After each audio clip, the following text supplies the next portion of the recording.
But given that volatility and variability of our system, we had to have a serious look at the cropping system on our farm. And when I asked my dad about his decision to reduce our cropping program to some of the more productive paddocks, so this reduced it from 8,000 hectares to around 4,000 hectares cropping and 3,000 hectares of chemical fallow, he wrote a story which I'd like to read to you now.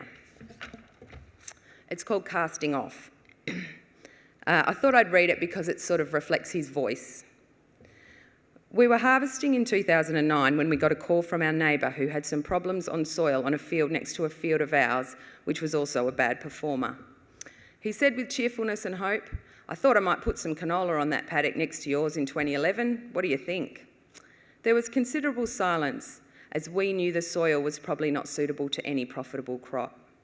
Finally, our share farmer John replied with firmness, "Forget about it, mate. We're going to plant our lot back to trees." The neighbour, who I consider a worthy farm manager, replied with some emotion and disappointment, "My farm won't be worth anything if I can't grow a crop there." More silence. The casting off of unprofitable and unsustainable farming practices can be a worrying and stressful time for those who wish to make a change. After all, we may have been doing some of these things for many years. One simply has to convince oneself that we will be better off, or at least no worse off than we were. In our case, we were cropping cereals on about 15% of our land total that was not suitable for the practice. Poor yields and wind erosion was the norm for these deep sandy paddocks. Grazing with sheep was also a problem with wind erosion. Having got rid of our sheep in the 1990s, cropping was our only alternative, and we continued to use this land until we decided it would be wiser to abandon these areas and crop only the soils we knew we could profit on in average seasons. Now, this makes sense when you look at it in hindsight, but it took me 50-odd years of consecutive crops to make this decision. Getting rid of our sheep flock because of the damage they did to our soils in dry years especially was an easier decision than to abandon some of our precious paddocks that we had been battling to try and make good for so long. Realising we would be no worse off, it was in the back of our minds that we may be able to grow oil mallees on the abandoned land, but at that stage it was a bit unknown if the species would grow well. We already knew that trees were more difficult to establish on the poor soils than for the same reasons that cereal crops were. Then along came a more vigorous variety of York gum and plantings of these, and in the early stages it's shown some promise.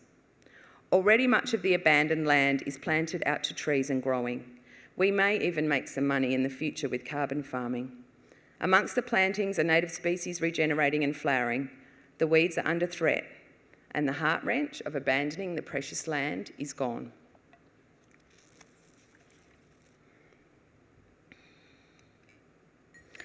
This is our harvest last year, and you can just see the headers working beside one of our oil mallee alleys there.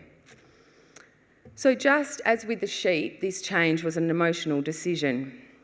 We are currently going through the process of getting our property assessed for carbon farming, and that's in a cooperative approach with Ben Keogh and the Northern Agricultural Catchment Council. So if you saw Ben speak in the previous presentation, the reason we're doing it that way is because he offers us some of the expertise that we find hard to understand in terms of the methodologies and the process. Carbon farming will just be another part of our system, but not only is there an option for some, and we actually think that at this stage it will probably be quite a small financial gain, our property looks better.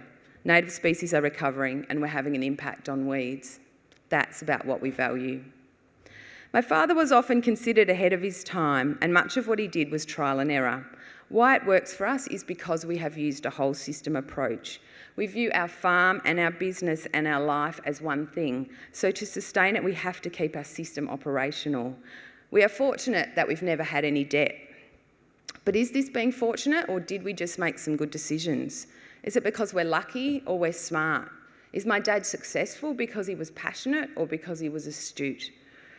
I can honestly say that my dad really never worked very strictly to a plan, but he always had a vision of where he wanted to be. I believe his vision fueled his passion, and his passion made it a must, and so he changed. There's another area in my life where there are two stories, and they were mentioned before. I work for RFCS WA as a rural financial counsellor in Western Australia, and I'm also a GRDC-supported participant in the Climate Champion program. I've learnt so much from doing both these roles and the dichotomy they represent of Australian farming. To me, the Climate Champion program is about people with passion communicating change.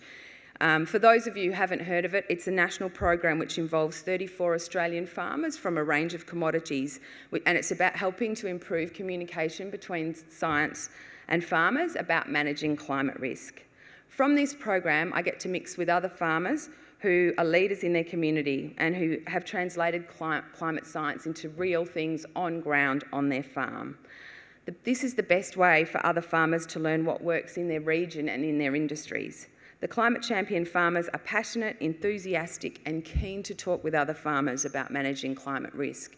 We've also done a lot of training in communication and that really helps when it comes to actually talking to people out there. What I learned is that what we do and what we know on our farm is only a small part of the enormous amount of information and inspiration that there is out there when it comes to agriculture. These people are passionate and taking real action and communicate in their communities from a local source. But what is most successful about this program, in my view, is that it is based on the premise that we, as farmers, have many of the answers, as well as the skills and the knowledge to make a difference.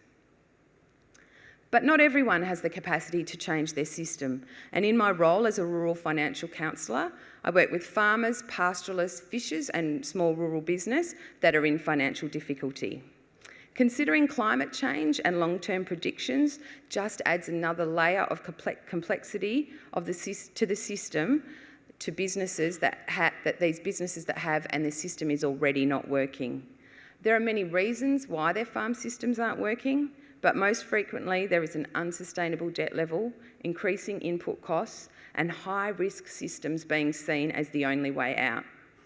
For people in financial difficulty or stress, having a process can bring calm and focus and clarity to their business.